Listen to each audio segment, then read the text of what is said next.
Utilisation d'adressage absolu, je vous propose de faire un exercice pratique. Ainsi, voilà, ça c'est peut-être un peu plus parlant.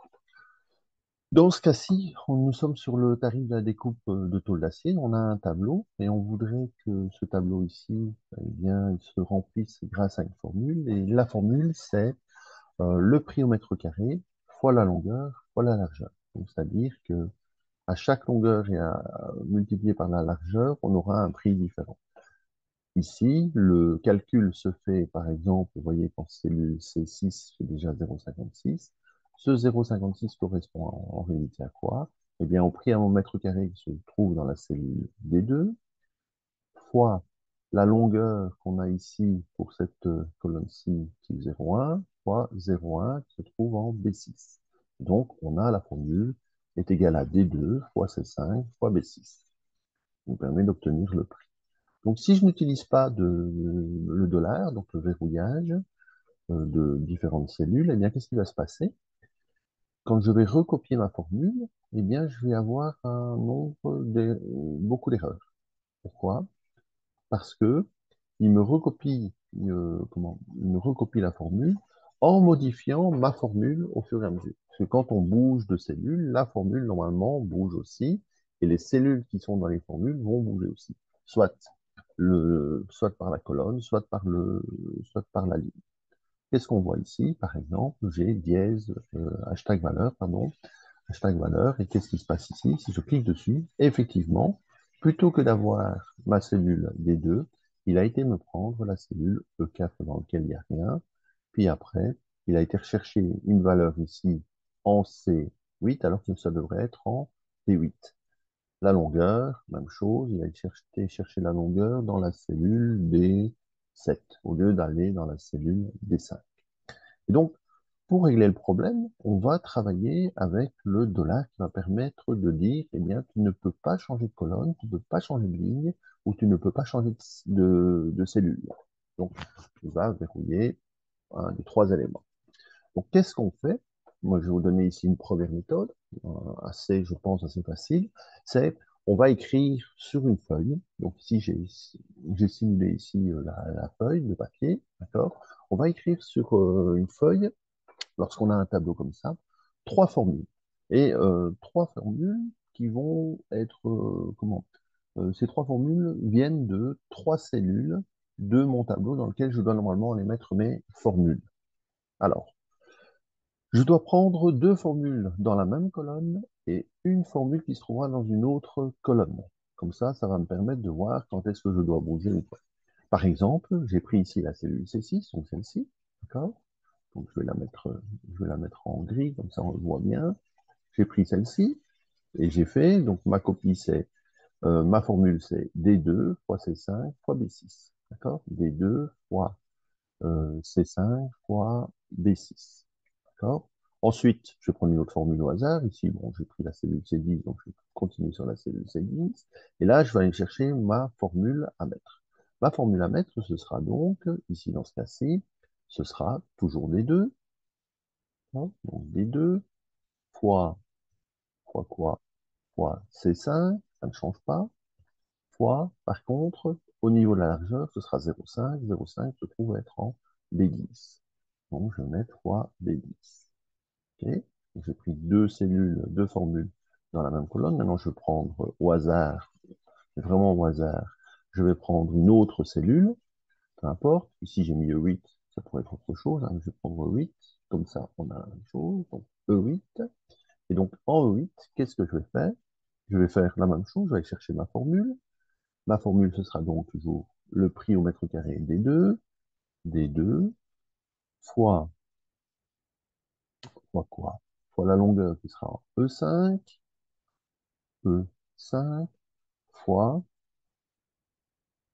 quoi? Fois B8. Voilà. Alors, quand j'ai ça, donc j'ai trouvé normalement mes formules. Quand j'ai ça, qu'est-ce que je vais faire pour pouvoir voir où je dois mettre mes dollars? Eh bien, je vais comparer les cellules de chaque, hein, les parties de cellules de chaque enfin, chaque formule de chaque cellule. Et donc, qu'est-ce qui va se passer ici? Je vois que j'ai mis des 2 pour C6, j'ai mis des 2 pour C10, j'ai mis des 2 pour E8. Donc, c'est exactement la même chose.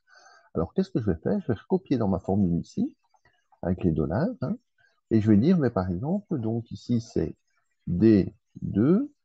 Est-ce que je vais me donner la possibilité, si je trouve trois fois, je dis bien trois fois la même lettre entre les différentes cellules, hein, entre les différentes formules, trois fois la même, je sais que je dois mettre un dollar avant la lettre.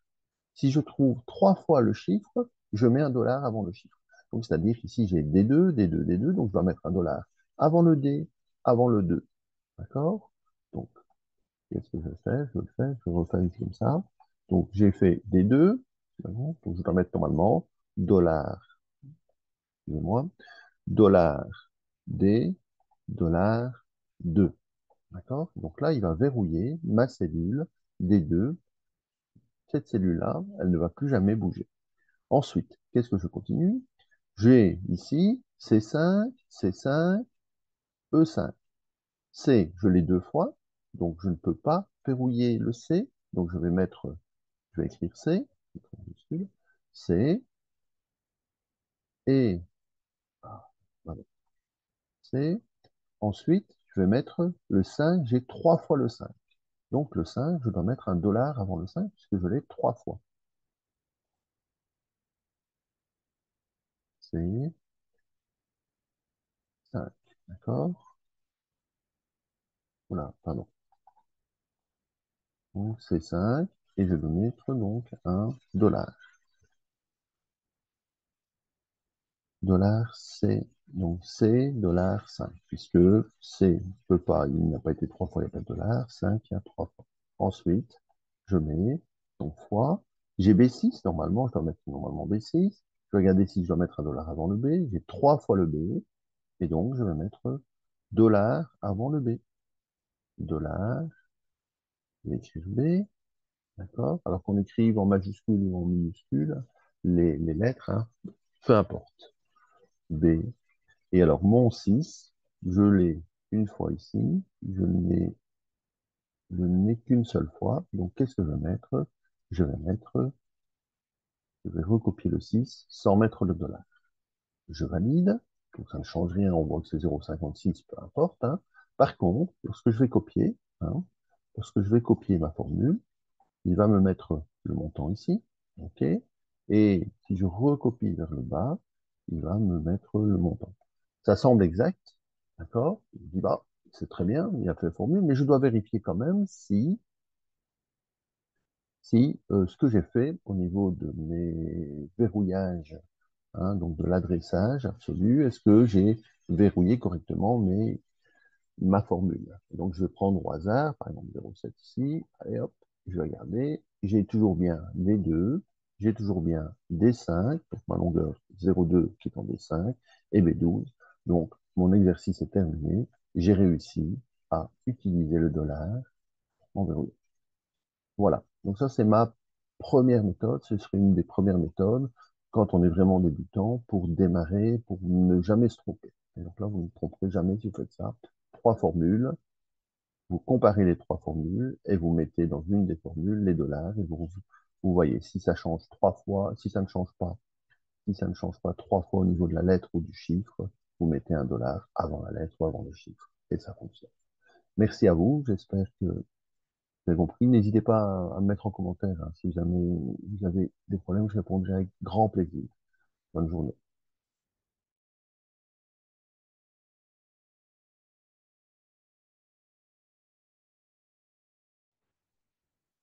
Bonjour à tous et bienvenue pour cette nouvelle vidéo qui va parler de l'utilisation de la fonction si lorsque l'on a plus de deux résultats, donc 3, 4, 5 ou beaucoup plus de résultats.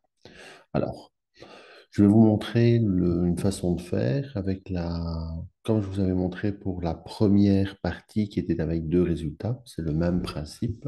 Je vous explique une minute comment cela fonctionne. Voici donc le résumé de ma méthode. Elle se trouve dans la vidéo A205, d'accord? Donc j'avais la température Je voulais avoir la température et mettre au niveau de la température s'il gelait ou si il n'y avait pas de problème. D'accord. Donc j'avais décidé que le gel commençait en dessous de zéro, en dessous de 0 degré.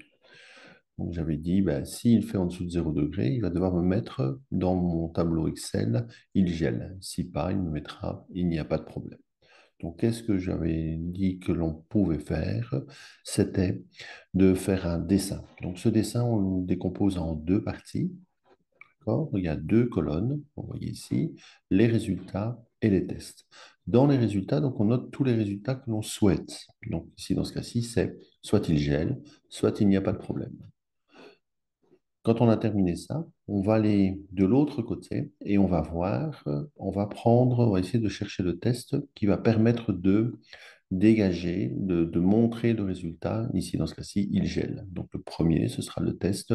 Est-ce que la température est inférieure à zéro? Donc si la température est inférieure à zéro, ben, si c'est vrai, il va geler.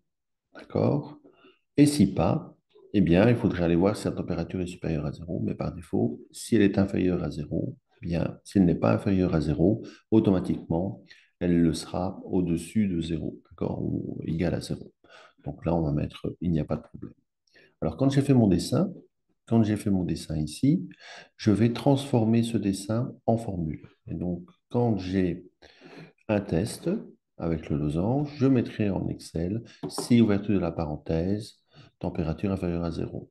Quand je trouve une flèche, je mettrai point virgule. Une flèche vraie ou une flèche faux, je mets point virgule. Lorsque je mets un résultat, lorsque j'ai un résultat, comme ici il gèle, eh bien j'écrirai le résultat. Combien de losanges? Donc, lorsqu'on fait une condition si, on doit ouvrir et fermer la parenthèse, comme je l'avais expliqué. D'accord? Donc, pour pouvoir fermer la parenthèse, eh bien, je vais fermer la parenthèse chaque fois que j'ai fini ma condition si. Donc, si j'ai deux conditions si, deux tests, mais je fermerai deux fois mes parenthèses. Voilà. Donc là, j'avais montré le résultat de la formule. Je vois le losange ici, je mets si ouverture la parenthèse. La température est inférieure à zéro. Dans ce cas-ci, c'était parce que j'allais chercher la cellule A2, et donc je mettais un A2 inférieur à zéro.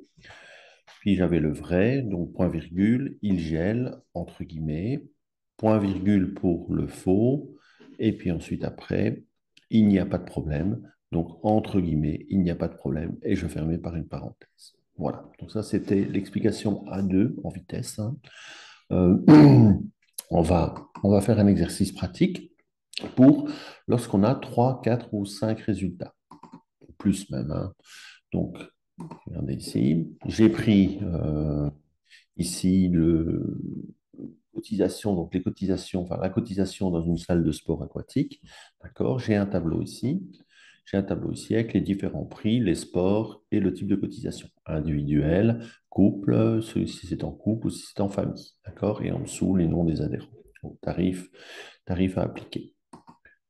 Avant de dessiner, donc je vais commencer à faire le dessin. Avant de dessiner, je vais regarder les éléments, les variables qui influencent le résultat. Donc, pourquoi j'ai 200 ici? Comment je pourrais avoir 200 euros en prenant natation, en choisissant la salle, enfin la natation avec un type de cotisation individuelle.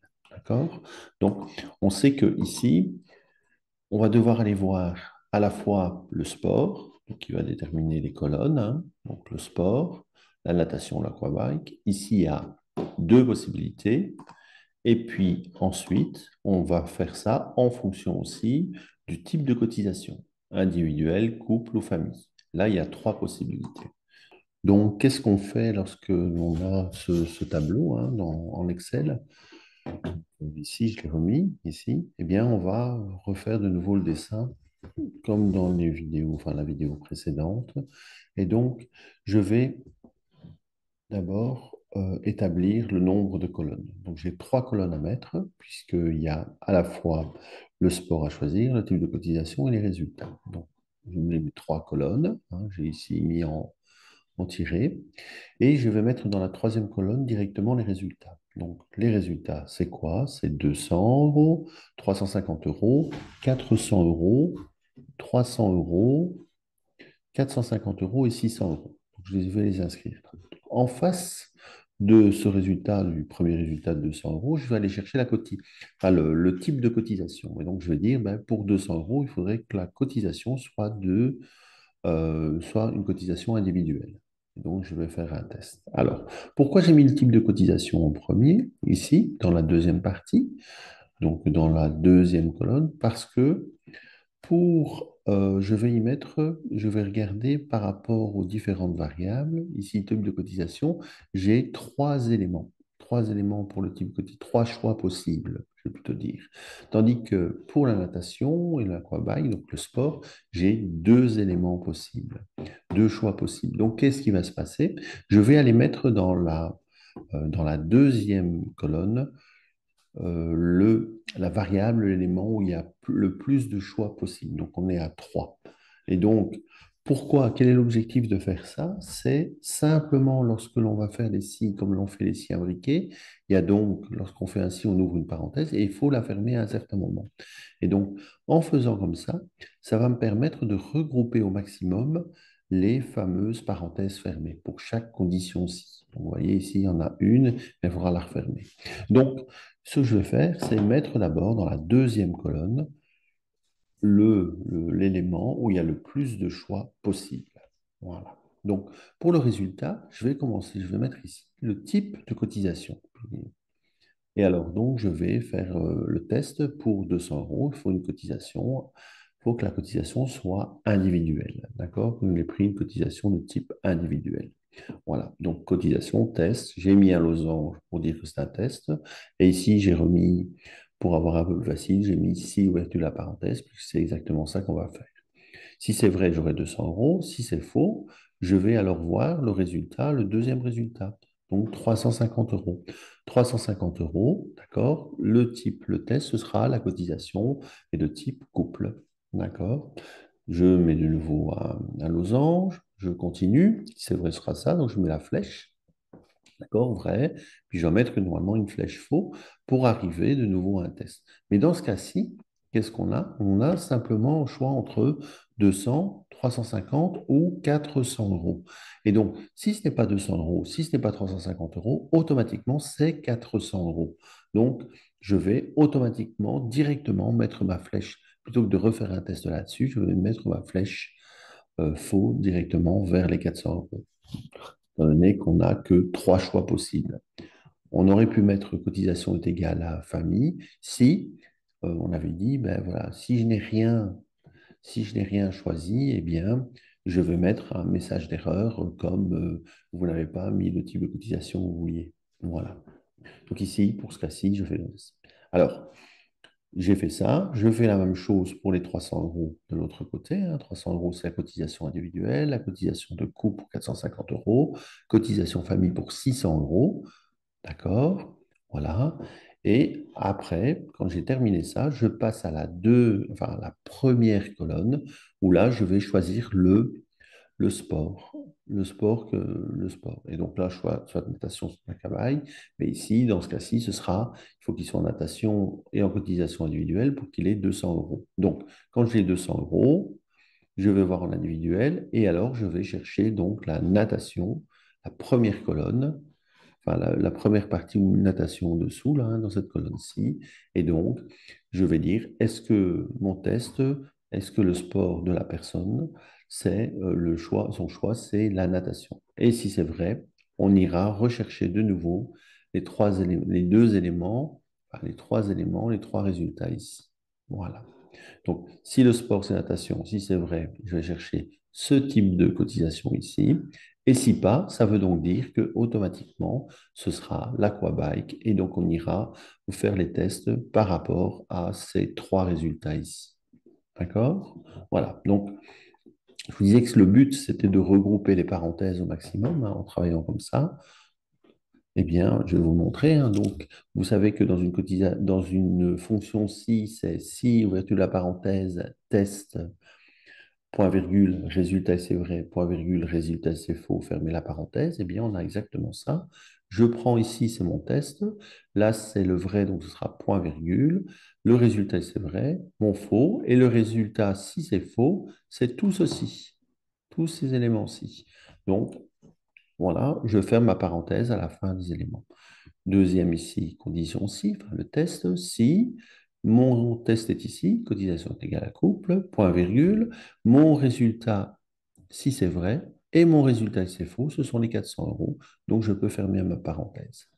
Je passe en plus bas, cotisation individuelle ici, si, ouverture de la parenthèse, mon test, point virgule, mon résultat si c'est vrai, point virgule pour la si c'est faux, et ensuite, ici, c'est le résultat si c'est faux, donc je ferme la parenthèse. Ici, même chose, si, ouverture de la parenthèse, cotisation est égale à couple, point virgule, résultat si c'est vrai, point virgule, directement, le résultat si c'est faux qui est 600 euros, je ferme ma parenthèse.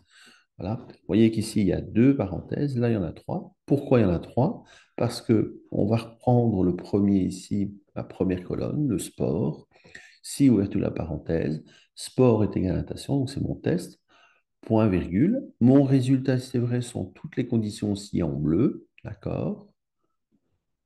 Point virgule, c'est mon grand faux ici.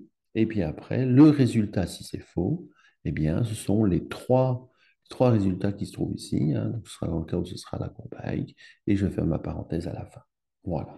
Donc, je vais reprendre cet élément ici, ce dessin ici, et on va le tester directement en pratique en Excel.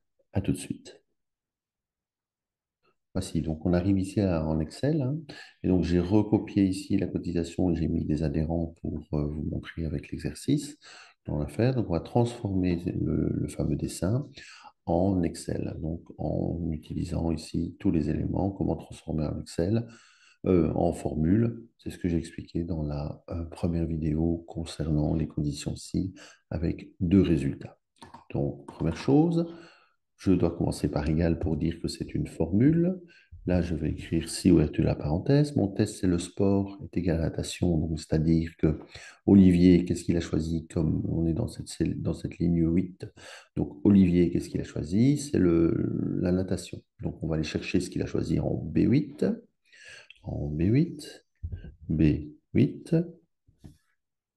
Donc, si je veux utiliser $, pour verrouiller correctement que ça reste dans la colonne, j'appuie sur F4 trois fois et je vais avoir $ de B8 est égal, donc ce que a choisi Olivier est égal à natation. Natation, soit j'écris natation, comme ceci, hein, entre guillemets, soit, et ce qui est d'ailleurs peut-être un peu mieux, je vais changer.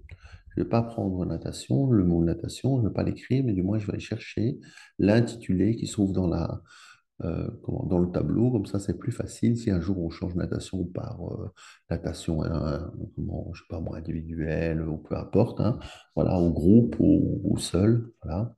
Ce sera des choses, on pourra le modifier comme on veut. Donc je vais prendre la cellule B2, je vais choisir la cellule B2, j'appuie sur F4. F4, il me met B2. Voilà, il a changé le numéro, il a mis en majuscule, mais ce n'est pas une obligation. Voilà, donc B2.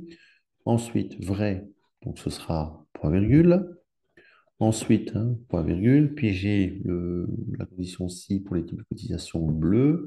Donc ce sera si, ouverte de la parenthèse, la cotisation d'Olivier, le type de cotisation d'Olivier, donc c'est ce qu'il y a en C8. D'accord? Donc C8, c'est 3 fois F4 sur C8, comme ça. Je vais avoir $C8 est égal au mot individuel qui est en A3. J'appuie sur F4 une fois, comme ça j'ai $A, $3, puisque je dois verrouiller cette cellule, elle ne peut pas bouger. D'accord? Si c'est vrai, qu'est-ce que je fais? Si c'est vrai, eh bien, je dois payer, pardon, 200 euros. Enfin, la personne doit payer 200 euros. Donc, c'est la cellule B3. De nouveau, je ne mets pas 200, hein, mais je vais aller mettre B3, comme ça, si ça change, un an plus tard, on fait un peu plus cher les cotisations, eh bien, ma formule sera toujours bonne. Donc, B3, $B, $3. Ensuite, faux, donc ce sera point virgule. OK. Ensuite, ce sera si, donc si, ouverture de la parenthèse. Cotisation, donc de nouveau, le type de cotisation ici, c'est 8, 3 fois pour avoir $C, $8, est égal à couple. Donc, F3, F4, pardon. Donc, c'est $C8 est égal à $A, $4. D'accord? Eh bien, si c'est ça, ce sera point virgule 350 euros. 350 euros, c'est en B4. Donc, je fais F4. Ensuite, j'ai faux. Donc, le faux, point virgule.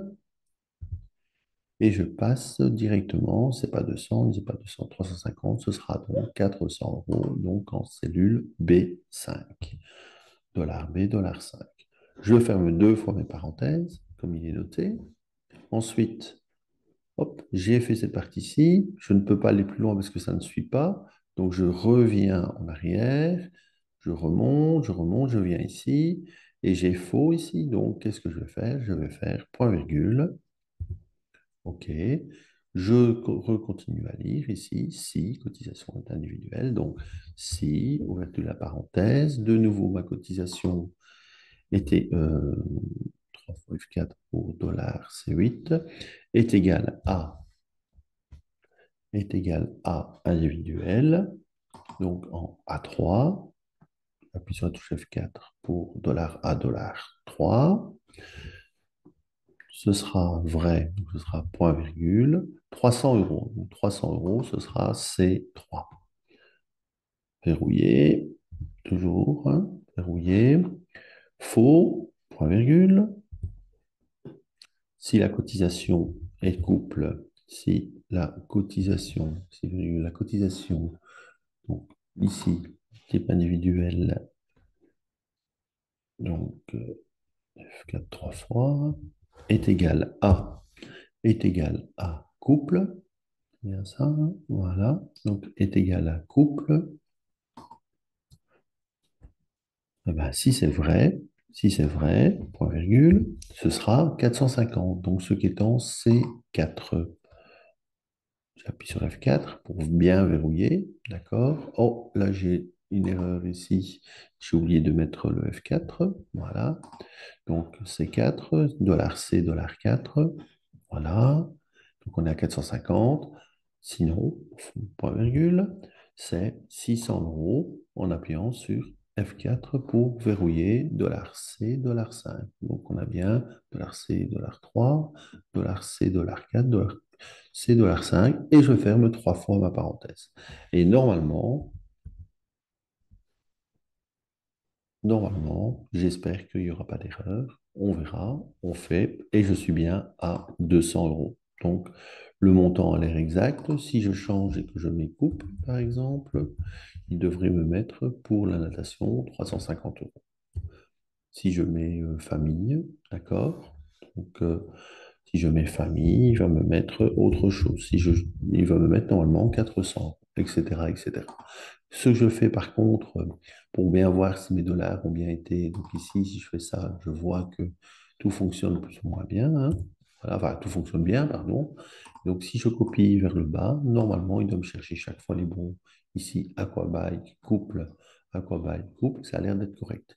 Néanmoins, je vais cliquer dedans et je vais quand même vérifier pour voir s'il va bien chercher tous les éléments. Et comme on le voit ici, hein, comme on le voit ici, j'ai un souci avec le type de cotisation. Donc, celui-là, pourquoi il m'a mis le C8? Regardez, j'ai mis C9 là, j'ai mis C8 là, mais je me suis trompé dans le dollar. Vous voyez? Donc, en faisant la vérification, ça me permet de voir s'il y a un souci ou pas dans la formule. Donc, si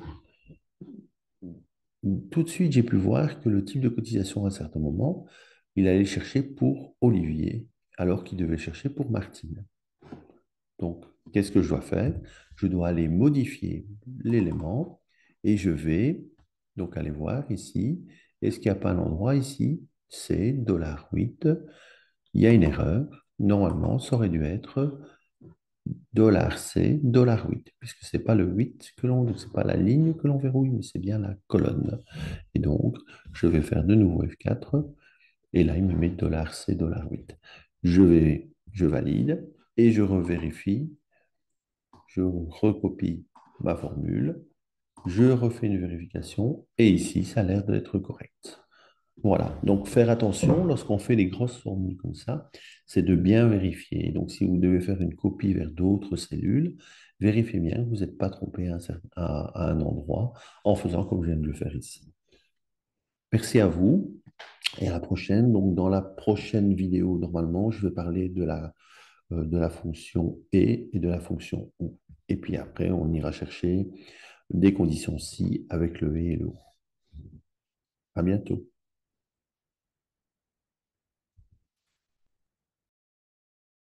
Bonjour à tous. Nous allons travailler sur des exercices avec des tests et les fonctions et, ou et la fonction si. Donc, trois éléments. La fonction si permet de faire un test et en fonction de ce test, si ce test est réussi, obtenir un résultat. Si le test n'est pas réussi, nous allons avoir un autre résultat. Pour la fonction et, vous avez dans la fonction et uniquement des tests possibles. Donc, ces tests peuvent être, on peut en avoir 2, 3, 4, 5, 6, comme on veut, mais il faut que tous les tests soient réussis pour que notre fonction et écrive le mot vrai. Sinon, si un des tests n'est pas bon, hein, donc tous les tests ne sont pas réussis, elle écrira faux. Donc, on ne peut avec la fonction et qu'avoir deux résultats possibles. Donc, on ne pourra écrire dans le logiciel que vrai ou faux.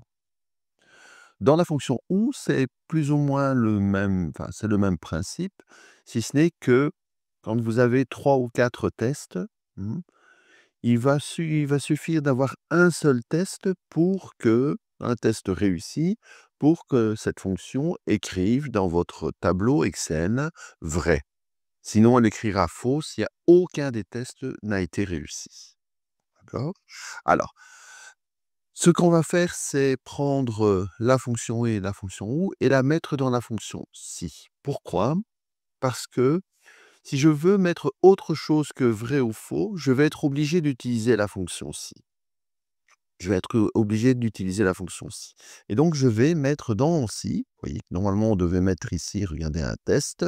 Eh bien, plutôt que de mettre un test, je vais mettre la fonction ou alors la fonction et, avec tous ces tests, et il va me dire si le résultat de la fonction ou de la fonction et est vrai, eh bien, je pourrais mettre un résultat comme je le veux. On verra bien, on verra avec l'exercice suivant. Si pas, si ma fonction ou n'est pas valide, eh bien, mon résultat, j'aurai un autre résultat. Donc, on pourra remplacer le vrai qu'il aurait fallu mettre le vrai ou le faux par autre chose du texte ou un montant, par exemple. On va faire ça tout de suite avec un autre exercice, avec un exercice. À tout de suite.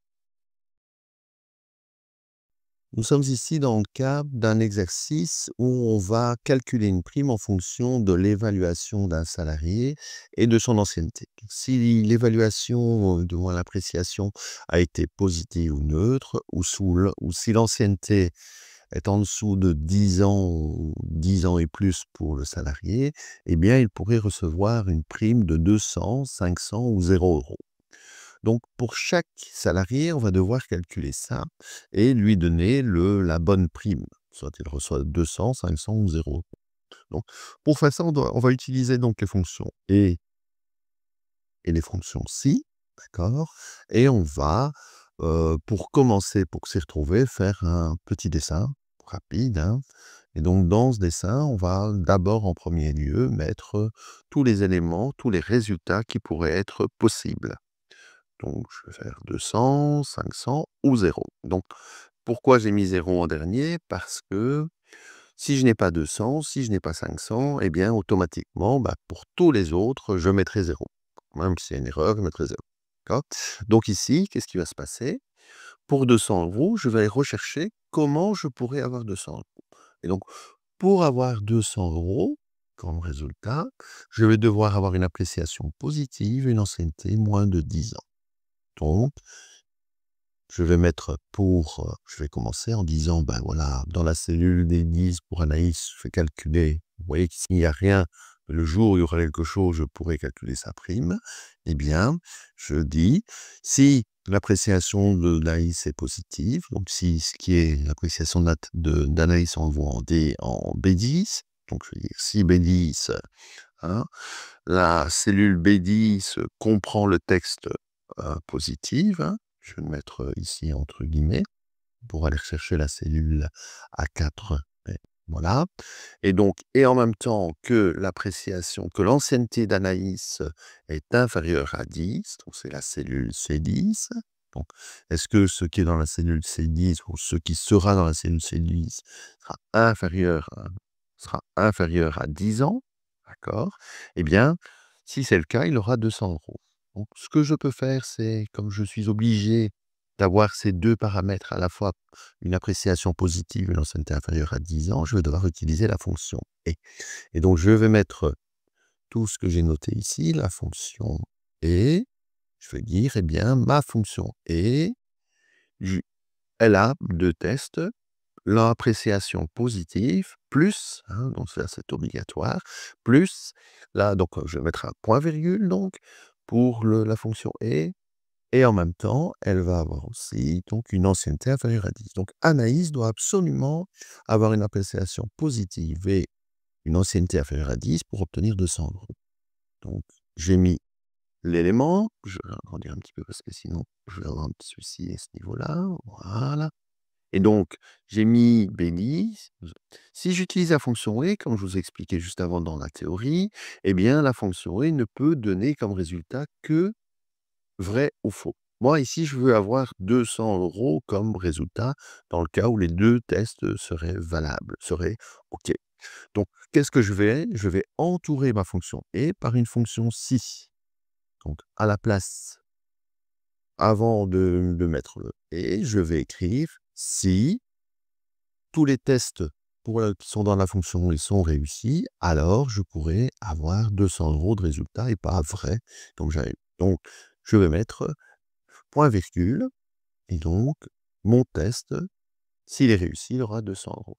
S'il n'est pas réussi, qu'est-ce qui va se passer? Eh bien, j'aurai normalement dans ma fonction, j'aurai un deuxième résultat, hein, un résultat si c'est faux, et ce deuxième résultat si c'est faux, c'est dans le cas où ma fonction, la première fonction positive et ancienneté n'est pas valable, eh bien, je vais aller chercher un deuxième test qui sera de nouveau la même chose. Je veux avoir 500 €, donc je vais écrire si et, ouverture de la parenthèse, B10 est égal à positive, d'accord, point virgule, dans ce cas-ci, c'est C10 de supérieur ou égal à 10 ans, d'accord?